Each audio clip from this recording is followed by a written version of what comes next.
Paz do Senhor, queridos. Segunda-feira, dia de flashback. Hoje vocês vão ficar mais uma vez com algumas séries das pregações do pastor Gesiel Gomes, meu pastor. Será uma bênção. Hoje ele vai falar sobre pandemia. Então, fica ligado aí em nome de Jesus, tá bom? Vamos orar? Senhor, abençoa os irmãos que vão assistir esse flashback. Que eles possam ser ricamente abençoados e poderosamente enriquecidos com a tua palavra. Que esta segunda-feira seja maravilhosa para a vida deles, em nome de Jesus. Amém. Queridos, não esqueçam de ofertar, dizimar. Temos muitas obras ainda para realizar aqui nesta terra. Então, seja um colaborador, tá bom? Deus te abençoe. Fique com o pastor Gesiel. A vitória é nossa pelo sangue de Jesus.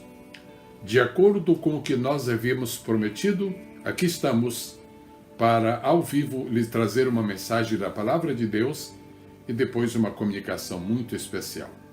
Quero lhe dar as boas-vindas, se você já está diante da tela, e vamos estar juntos. Não serei muito extensivo, porém espero que seja útil, que seja edificante para cada vida, o que vamos estar considerando agora. Bom, hoje nós estamos vivendo momentos difíceis.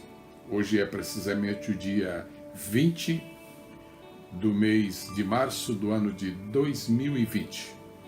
A humanidade está sendo agitada, está sendo sacudida por informações legítimas de uma pandemia que está assolando este planeta. Milhares de pessoas estão agora indo para as redes sociais para manifestar-se de uma maneira ou de outra. Pastores estão trazendo mensagens muito edificantes. Curiosos também estão dando opiniões que não vale a pena, etc, etc. E nós estamos aqui para lhes trazer uma palavra da parte de Deus. Meu propósito hoje, agora, é trazer algumas reflexões sobre os flagelos que assolam o planeta Terra. É claro que procurarei manter um embasamento rigorosamente bíblico, para que todos nós possamos estar seguros de que aquilo que está acontecendo absolutamente não escapou ao controle de Deus. Antes de iniciar propriamente dito este estudo, esta meditação, eu quero lhe trazer uma palavra de fé, uma palavra de confiança. Nós cremos em Deus, e crer em Deus significa tudo para nós. Nós acreditamos nas promessas de Deus e elas existem, elas são reais, elas são verdadeiras, elas não falham, elas estão de pé, elas são imperecíveis. Vamos estar meditando agora na consciência de que nós somos o povo de Deus, estamos debaixo da proteção, estamos debaixo do apoio do Senhor e Ele nunca nos deixará sós. Louvado seja o grande e poderoso nome do Senhor, Deus de Abraão, Deus de Isaac, Deus de Jacó, Deus da igreja. Bom, eu vou trazer talvez umas 9 reflexões e para lhe orientar eu estarei numerando de maneira que você vai acompanhar pausadamente as minhas considerações. Primeira reflexão. Deus, o Criador dos céus e da terra, não criou o homem para que ele experimentasse flagelos. Qualquer coisa que esteja acontecendo hoje, que aconteceu ontem, que está relacionado com esta situação caótica que invadiu o mundo, isto não faz parte do plano original da criação. Eu quero lhes trazer 2 considerações para justificar a minha declaração de que Deus não criou o homem para experimentar flagelos. Primeira, a Bíblia diz, durante o período da criação, que Deus viu que tudo era muito bom.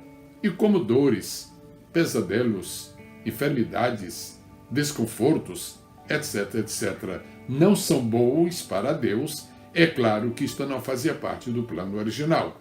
Deus viu que tudo era bom. E após a criação do homem, a Bíblia diz que ele viu que era muito bom. Segunda consideração dentro desta primeira reflexão é a seguinte: onde Deus pôs o homem? Após haver criado, Deus pôs o homem no Éden, no jardim de delícias. Deus não pôs o homem em alguma coisa que se parecesse com o hospital. Deus não pôs o homem nas proximidades de alguma coisa que pudesse vir a ser um socorro em caso de uma frustração, de uma anomalia nos acontecimentos que iriam ser vivenciados pelo homem. Deus pôs o homem em um jardim de delícias. Adão e Eva foram criados para viver no Éden. Adão e Eva foram criados para ter comunhão com Deus. Adão e Eva foram criados para desfrutar da presença, da comunhão, da bênção de Deus na sua vida. Agora, lhes trago a reflexão número 2. Os flagelos no planeta Terra começaram a acontecer depois que entrou o pecado. O que significa isto biblicamente? Número 1, significa que o pecado afetou, em primeiro lugar, a comunhão do homem com Deus. Quando Adão foi criado, Deus fez dele um seu companheiro. Deus visitava Adão diariamente. Isto a Bíblia diz textualmente na viração do dia. Então havia comunhão, havia um entrelaçamento, havia uma intimidade, havia uma liberdade de aproximação. O pecado afetou esse nível de comunhão do homem com Deus. Número 2, o pecado afetou o espírito do homem. O espírito do homem foi machucado, foi afetado, foi prejudicado com o pecado, porque o espírito do homem é o instrumento de relacionamento vertical, de relacionamento com Deus. Quando o pecado entrou, essa possibilidade de acesso livre a Deus ficou prejudicada, ficou anulada por causa dos efeitos terríveis do pecado. Número 3, o pecado afetou a alma do homem. E como a alma é a sede das nossas afeições, dos nossos sentimentos, de todas as nossas reações naturais, então o pecado afetou toda essa gama de sentimentos. E daí para frente, o homem experimentou tristeza que ele não conhecia, mágoa que ele não conhecia, ressentimento que ele não conhecia, e daí agravou-se a situação, porque apareceu também o ódio, apareceu também o espírito de vingança, etc, etc, etc. Depois de haver afetado a comunhão com Deus, depois de haver afetado o espírito do homem, depois de haver afetado a alma do homem, o pecado atingiu também o seu corpo. A Bíblia fala que Deus se dirigiu a Adão e falou que ele morreria, falou para Eva que ela teria dores, e houve um surgimento de espinhos no jardim, e isto abriu o caminho para enfermidades no homem. Eu termino aqui a segunda reflexão. Vou repetir o conceito básico. Os flagelos começaram a acontecer na terra depois que entrou o pecado. De qualquer forma, o que está acontecendo no mundo só está acontecendo por causa do pecado. Jamais, em tempo algum, absolutamente impossível, totalmente inviável, você imaginar que haveria uma pandemia no céu, porque no céu não existe pecado. Trago-lhes agora a terceira reflexão. Eu quero lhes dar 5 motivos por que as pessoas adoecem. Não estou trazendo um seminário sobre o motivo das enfermidades, mas estou lhe trazendo uma reflexão sobre os motivos principais pelos quais os seres humanos adoecem. Número 1, quero começar daquilo que é mais simples, mas que é muito importante. Milhares de pessoas adoecem por causa de uma negligência pessoal. O pecado abriu o caminho para a enfermidade, a negligência do homem leva o seu corpo a experimentar a enfermidade. Negligência pessoal. Todas as pessoas que são negligentes na utilização do seu corpo, no respeito às leis da natureza, no cuidado em manter uma postura absolutamente coerente com a natureza humana, essas pessoas, evidentemente, vão sentir o efeito das enfermidades no seu corpo. Se você lê João 5, versículo 14, você chega à mesma conclusão a que eu cheguei, a que todos nós temos chegado, é que práticas pecaminosas são um motivo forte, muito forte, para a existência do pecado no mundo, graçando como está na sociedade humana. O terceiro motivo para as pessoas adoecerem é a ação dos espíritos malignos. Eu vou mencionar 2 versículos que podem ser lidos depois deste programa. Mateus capítulo 12, versículo 22, ou então Lucas capítulo 13, versículo de número 11. A quarta razão, o quarto motivo, porque as pessoas adoecem, é devido à ação direta do juízo de Deus sobre o pecado do homem. Ao longo das Escrituras Sagradas, Deus está sempre dizendo que se o homem não lhe obedecer, que se o homem não for fiel aos mandamentos, aos preceitos, às leis de Deus, e se não se mantiver moralmente aceitável diante de Deus, virá juízo sobre ele, sobre o homem. E parte deste juízo está realmente constando de enfermidades. Por exemplo, a Bíblia diz que Deus fez uma promessa a Israel que não poria sobre Israel, enquanto ele estivesse em contato, em comunhão, numa afinidade espiritual com Deus, ele não poria sobre Israel as enfermidades que pôs sobre o Egito. Porque as enfermidades que vieram sobre o Egito, especialmente em forma de pragas, eram a expressão maior do juízo de Deus. Em quinto lugar, eu gostaria de dizer que existem doenças também que acontecem por um propósito pedagógico de Deus. Permita-me citar o que o ilustre pastor escreveu. Em sua providência, Deus pode usar as doenças para desenvolver a fé e aperfeiçoar o caráter de seus filhos. Nesse sentido, as doenças servem de bênção e não de maldição para o crente, ainda que ele não entenda como isso pode ser possível. Eu tenho falado, então, a terceira reflexão, motivos pelos quais as pessoas adoecem. Se não houvesse doenças aqui na Terra, nós diríamos que a Terra já era um pouco do céu. E, na verdade, hoje, muito mais que antes, a diferença entre o céu e a Terra é mais que astronômica.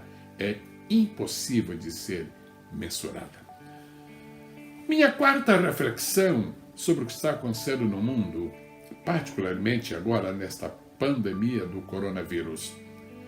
Quanto à abrangência, existem 5 principais tipos de flagelos que os homens experimentam. Primeiro, flagelos individuais. Em uma casa, uma pessoa experimenta flagelo, mas somente uma. Familiares. Em uma cidade, uma família está toda acometida de doença, mas é uma família. Comunitários. Aí já são bairros inteiros que sofrem o efeito, por exemplo, de uma epidemia. Mas existem flagelos nacionais e, finalmente, como agora, flagelos de alcance mundial. Repetindo a escala: individuais, familiares, comunitários, nacionais e mundiais. Quero lhes trazer agora a quinta reflexão, que trata do seguinte: quanto à natureza, existem 5 tipos principais de flagelos. Número 1, fome. Os que conhecem a Bíblia se lembram de alguns episódios narrados na Escritura Sagrada sobre períodos terríveis de fome, a começar daqueles 7 anos cruéis experimentados no Egito, passando pelo livro dos reis, indo aos profetas menores, chegando a Atos dos Apóstolos e consumando no livro do Apocalipse. Repetindo, quanto à natureza, existem 5 tipos de flagelos. Número 1, fome. Número 2, desastres naturais. Eu mencionei, por exemplo, o tsunami. Tipo número 3 de flagelos são as guerras. As guerras são provocadas pelo homem, naturalmente sob a inspiração de Satanás, porque Satanás é quem mais gosta de guerra. Deus é o Deus de paz. Número 4, quarto tipo de flagelos, as convulsões sociais. E número 5, para trazer uma aproximação do que está acontecendo, enfermidades, epidemias e pandemias. Quando se fala de enfermidade, estou pensando em enfermidades localizadas, enfermidades individuais. Quando falo de epidemias, estou dizendo enfermidades que se alastraram. Quando falo de pandemias, o nome já diz. São epidemias que alcançaram uma abrangência global. A sexta reflexão que eu trago é para recordar algumas pandemias que o mundo já experimentou. No século XIV, por exemplo, houve a manifestação da gripe espanhola. 75 milhões de pessoas sucumbiram, repito, nos meados do século XIV. Número 2, o surto de HIV, e eu estou falando de coisa recente, matou mais de 25 milhões de pessoas no mundo inteiro. A peste justiniana, que matou quase 25 milhões no século IX. O surto de febre tifoide, que matou 4 milhões, e o de cólera, que matou mais de 3 milhões. E, finalmente, eu estou mencionando a gripe de Hong Kong, ela ficou com este nome porque ali estava a sua origem, e onde houve uma maior estatística de pessoas afetadas, quase 1 milhão de pessoas. O mundo sabe o que é uma enfermidade, o mundo sabe o que é uma epidemia, o mundo sabe o que é uma pandemia. E para a nova geração que porventura não tinha uma ideia real, legítima, sensível do que é pandemia, ela está acontecendo hoje. Sétima reflexão. Existem 5 propósitos espirituais para o surgimento de pestilências entre os homens. Eu estou usando nesta programação, estou usando o número 5 como base para todos os itens. Então, não estou dizendo que seja sempre uma definitiva explanação do tema, mas por questões didáticas, estou sempre trazendo o número 5. Então, vamos ver. Os 5 principais propósitos espirituais para o surgimento de pestilências entre os homens. Os meus queridos irmãos que estão me acompanhando agora já poderão, à medida que eu estiver falando, já poderão imaginar qual destes propósitos, qual destes motivos pode ser o que se coaduna, o que se relaciona com a atual pandemia do coronavírus. 5 propósitos espirituais para o surgimento de pestilências entre os homens. Número 1, juízo de Deus sobre a desobediência do homem. Essa desobediência, eu diria que, a grosso modo, pode ser entendida em 2 dimensões: a dimensão individual e a dimensão coletiva. A dimensão coletiva pode também ser desdobrada em vários ambientes, e eu vou mencionar um só.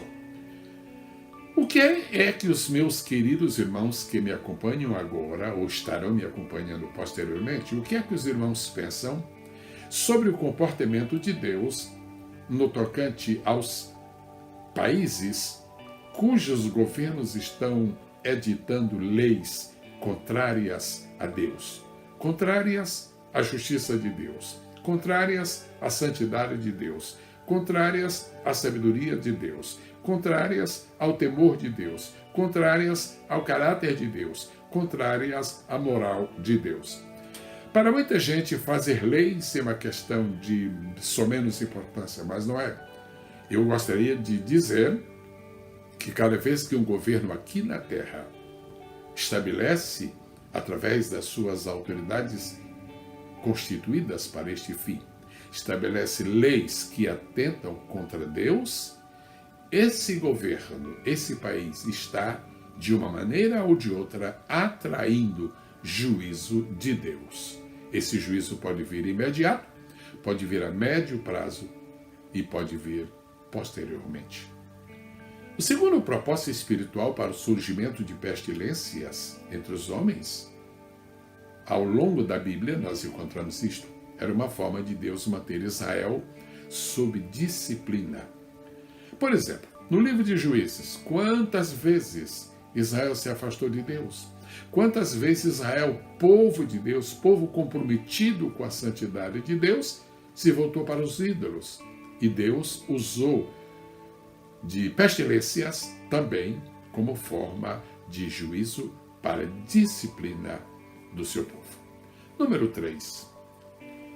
As pestilências entre os homens também podem significar um propósito de despertamento coletivo da humanidade. As pessoas que vivem nos Estados Unidos e estavam aqui 17 anos atrás, quando eclodiu aquele terrível flagelo que teve como ponto culminante a morte de milhares de pessoas, quando as torres gêmeas foram batidas, etc. Eu me lembro, e os que estavam aqui se lembram também, de como houve um grande despertamento neste país. Eu estou falando agora dos Estados Unidos, onde resido. Milhares e milhares de pessoas que estavam completamente afastadas da igreja correram para os templos, correram para buscar a Deus. Pastores que estavam pregando sobre temas leves, lights, inconsequentes, de repente voltaram a falar sobre as verdades básicas da Bíblia Sagrada, sobre o juízo de Deus, sobre a santidade de Deus, sobre a necessidade de a humanidade se voltar para Deus. Foi um grande despertamento. Agora imaginem-se, não passaram-se ainda 20 anos e as pessoas voltaram ao ponto anterior àquele flagelo. O quarto propósito espiritual para o surgimento de pestilência entre os homens é a disciplina de Deus para a igreja. Nestes últimos dias eu tenho ouvido alguns pastores, não muitos, mas alguns, alertando para isto. E eles dizem o seguinte: o que Deus está permitindo que aconteça no mundo agora não é tanto para punir o mundo, mas é para sacudir a igreja, é para agitar a igreja e fazer com que a igreja se volte para o seu devido lugar. E qual é o lugar da igreja? O Salmo 91 diz: aquele que habita no esconderijo do Altíssimo. Quando a igreja faz do esconderijo do Altíssimo um hotel, ela passa lá um fim de semana. Quando a igreja faz do esconderijo do Altíssimo uma pensão, ele está lá apenas para uma refeição, para algumas horas de descanso e já sai. Mas a igreja deve fazer de Deus a sua habitação. A Bíblia é muito clara no que diz respeito a esse nível de comunhão com Deus que não pode ser absolutamente esquecido. Disciplina de Deus para a igreja é um dos propósitos espirituais para o surgimento de pestilências entre os homens. E em quinto lugar, eu gostaria de mencionar que o último propósito espiritual para o surgimento de pestilências, sem dúvida alguma, é oferecer aos homens e mulheres deste mundo uma antevisão dos horrores da grande tribulação. Quem achar que o que está acontecendo no mundo já é a grande tribulação, não tem ideia do que é grande tribulação. Leia Apocalipse.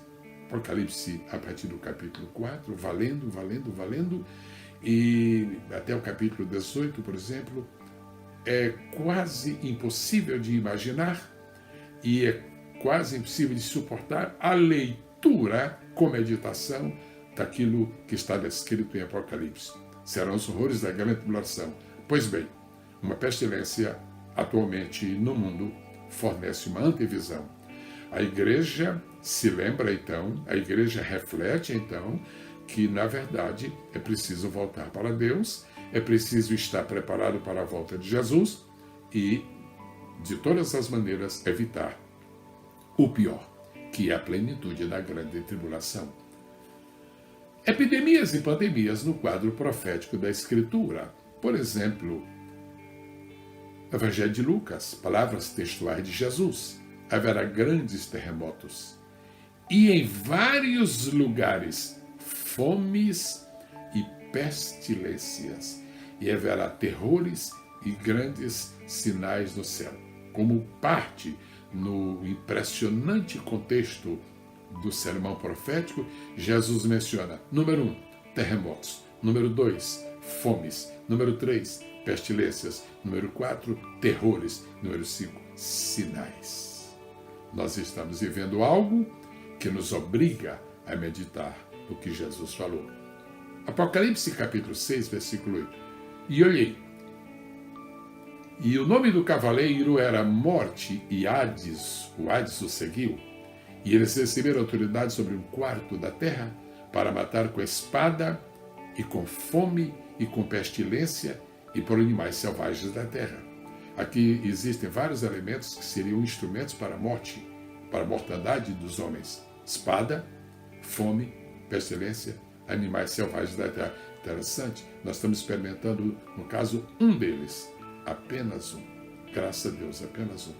Lucas 21 e 26. Pessoas desmaiando de medo e com pressentimento do que está por vir ao mundo, pois os poderes dos céus serão abalados. Aqui não está falando o poder do céu, morada de Deus.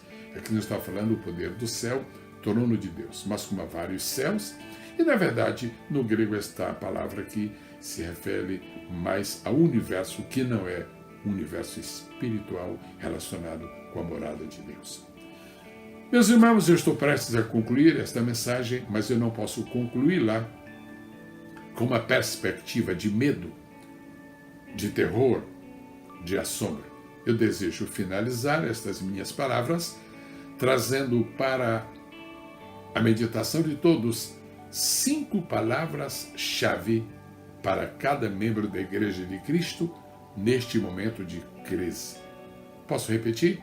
5 palavras-chave para cada membro da Igreja de Cristo neste tempo de crise.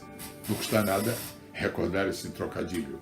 Na verdade, nós não estamos em crise, nós estamos em crise. E no momento da crise, é só nos escondermos em Cristo. Quais seriam as 5 palavras-chave para hoje? Primeira, comunhão. A palavra comunhão precisa voltar ao seu verdadeiro lugar. Nós precisamos alcançar a legítima dimensão do que quer dizer comunhão. Primeiro, comunhão com Deus. Quanto vale a vida de um crente se não tem comunhão com Deus? Se compara de qualquer ímpio. Quanto vale a existência de uma igreja se ela não experimenta no seu cotidiano a comunhão com Deus? Depois da comunhão com Deus, a igreja tem que ter comunhão entre si, ou seja, os membros da igreja devem experimentar um clima de comunhão mútua. E num caso específico como o atual, a igreja tem que ter comunhão não apenas consigo mesma, através de seus membros, muitos ou pouco que sejam, mas também com as outras igrejas que estão. Por exemplo, foi um quadro lindo que nós assistimos, os irmãos de Moçambique, e depois em outro quadro, os irmãos de Angola, ajoelhados, clamando pelo Brasil. O Brasil tem enviado tantos missionários para Angola, tantos missionários para Moçambique. Agora, a igreja de Moçambique, a igreja de Angola, ajoelhada, pedindo a Deus pelo Brasil. Isso se chama solidariedade, que no mundo espiritual é o fruto da comunhão. E a solidariedade multinacional. De repente, chegamos à conclusão que somos muitas nações, somos muitos países, somos muitos governos, mas, na verdade, nós somos apenas uma sociedade global, nós somos apenas uma humanidade.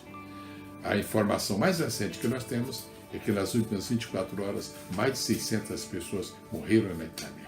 Algo caótico. É preciso haver solidariedade.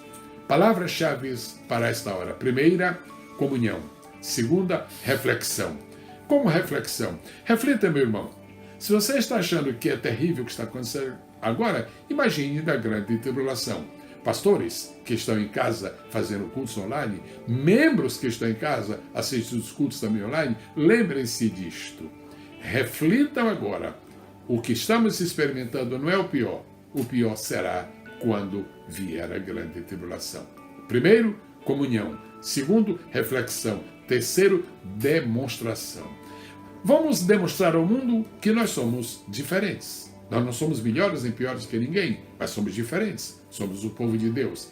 E o que nós temos que demonstrar? Lá em Malaquias capítulo 3 está escrito: e vereis outra vez a diferença entre o que serve a Deus e o que não serve.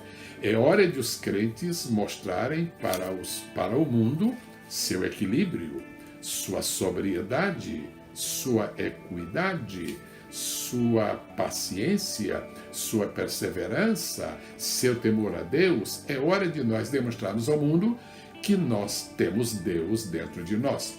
E aproveitar o momento para demonstrarmos também que o que está acontecendo está na Bíblia. E é uma oportunidade muito boa para nós ativarmos o nosso espírito evangelístico. Vou repetir. Primeira palavra-chave, comunhão. Segunda, reflexão. Terceira, demonstração. Faltam duas, com as quais eu concluo. Equilíbrio. Amados, é tempo de equilíbrio. Se nós não apreciamos os extremos fora de tempo de crise, imaginem nele. Vamos evitar os extremos. Os irmãos vão encontrar pessoas que ainda acham que não está havendo coisa nenhuma no mundo. Tudo isso é uma fantasia, uma fabricação da mídia. Isso é um extremo. O outro extremo é aqueles que dizem que já não tem, que 70, 80, 90% da população do mundo está, na verdade, contaminada. Evitemos os extremos. Mantenhamos equilíbrio. E aproveito a oportunidade para dizer o que já tem sido dito pelos líderes da obra de Deus. Vamos respeitar, vamos acatar as decisões das autoridades, vamos manter a nossa posição de respeito, vamos cumprir com os nossos deveres, sobretudo de higiene pessoal, etc. E vamos então para a última palavra, que é a palavra-chave para tempo de crise: esperança. E eu tenho uma boa notícia para todos, com a qual estou concluindo esta palestra. A boa notícia é a seguinte: esta crise não é eterna. Este problema tem um fim. Lembram-se do que disse Jesus? O céu e a terra passarão, mas as minhas palavras não hão de passar. A única coisa que é eterna, a palavra de Deus é eterna. A nossa esperança é eterna. A nossa salvação é eterna. A nossa confiança em Deus é eterna. As crises não são eternas. Posso lhe fazer um pequeno pedido? Aí você está, nesse momento, quando eu falar 1, 2, 3, vamos todos dizer, vamos todos repetir. Repita após mim, por favor. Número 1, essa crise não é eterna. Vamos falar juntos? Esta crise não é eterna. Agora vamos preparar-nos para a segunda declaração. Eterno é o amor de Deus. Vamos lá? 1, 2, 3. Eterno é o amor de Deus. A bem-aventurada esperança da igreja não é de sucumbir numa crise.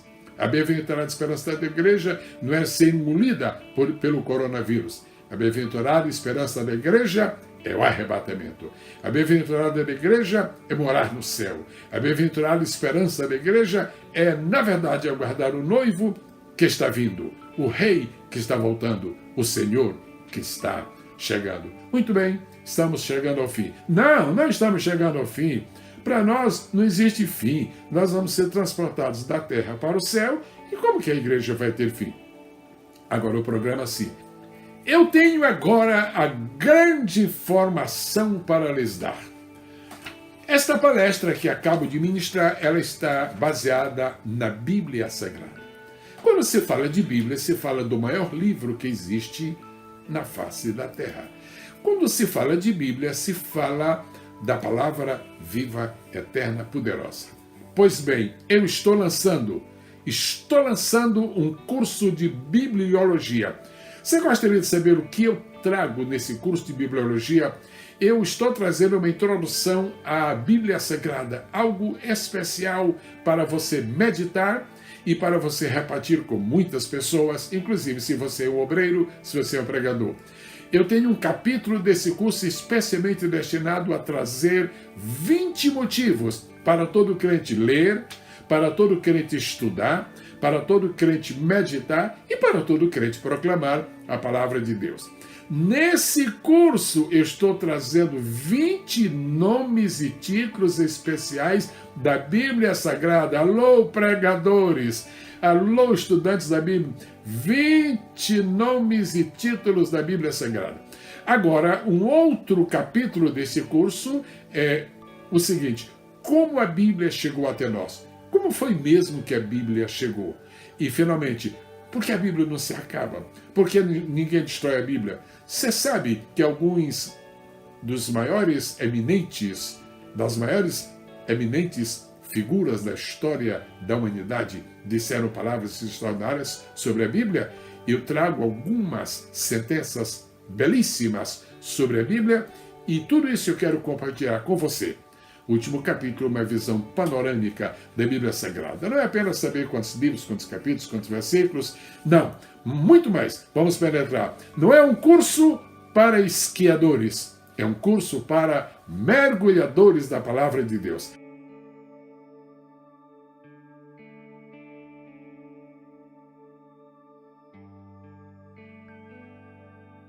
Através de um link, você vai diretamente para fazer este curso. Pastor, este curso vai ser caro? Um curso sobre a Bíblia, eu penso que R$200 seria bom. É bom, mas é muito. R$100 é bom, mas é muito. R$50 é bom, mas eu não sei se todos podem. Você nem acredita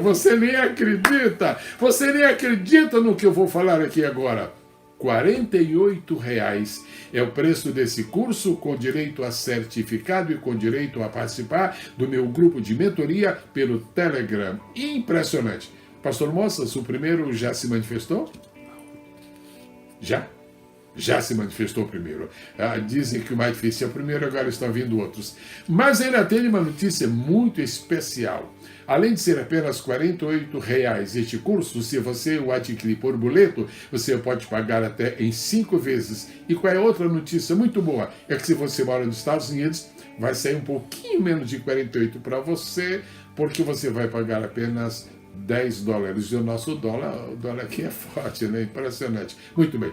$10 para quem mora nos Estados Unidos, ou para quem paga com cartão, e no boleto R$48. Meus queridos irmãos, bendito seja o nome precioso do Senhor. Deus abençoe a todos. Eu vou desligar para que você já possa fazer a sua inscrição.